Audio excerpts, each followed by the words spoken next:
beses pinakita po ng Lord na talagang parang kami po yung sa isa't isa. Kasi parang kahit nagkakaproblema po kami, ganun. Parang at the back of your mind po, parang naiisip mo na, maging okay pa rin kayo, ganun. Na parang si God po talaga yung nagpo-pull back sa amin together. Bride na bride! Ang ganda. Anyway, bakit bagay sa'yo? Ikaw na ikaw. Jerica, remember that in my heart, I know when I'm 70, I will never forget how my heart loved you when I was 14. I just really thank God for you because I know that He wrote this love story in every possible detail, and I know that He perfectly made us for each other. Upang malaman kong hindi to isang panaginip lang. Today, in front of our family and closest friends, gusto kong gawing official itong isang bagay na simula pa naman noon ay alam ko na.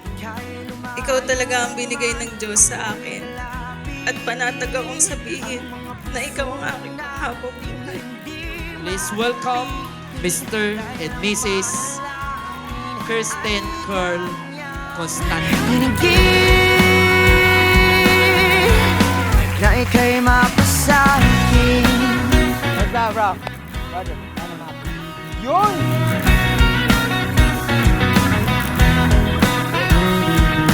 Ikaw ang aking After nito, te, gumawa ka na ng pera. na kay gulo ng kaganapan.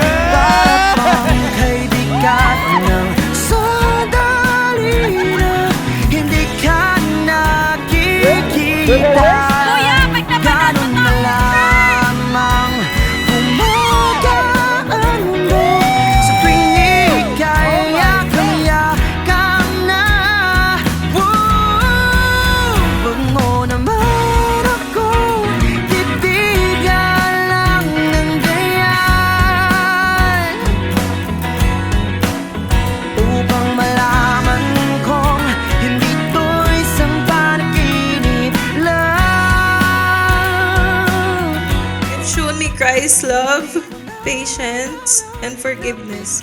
Ikaw yung taong gusto ko palaging uwian pagkatapos ng isang mahabang araw. At ikaw ang buhay na patuloy na ang Diyos ay talagang mapagpala. And as part of God's covenant, I vow to submit myself to you, to respect, honor, and continue to love you in all ways possible. Kanyang hinigit na ika'y It's difficult to summarize all the reasons why I love you this much.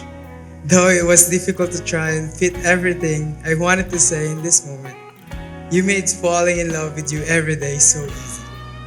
I thought at this age, I really knew what real love means. I thought that the meaning of love was when we endured our long distance relationship. I thought that it was when we stayed true to our promise of not leaving each other in year 3. Love is, for me, it's a choice and it is, sacrificial.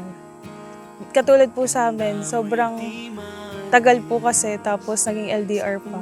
For me po, para dumating sa point na ganito po into marriage, choice po talaga siya. sa'yo.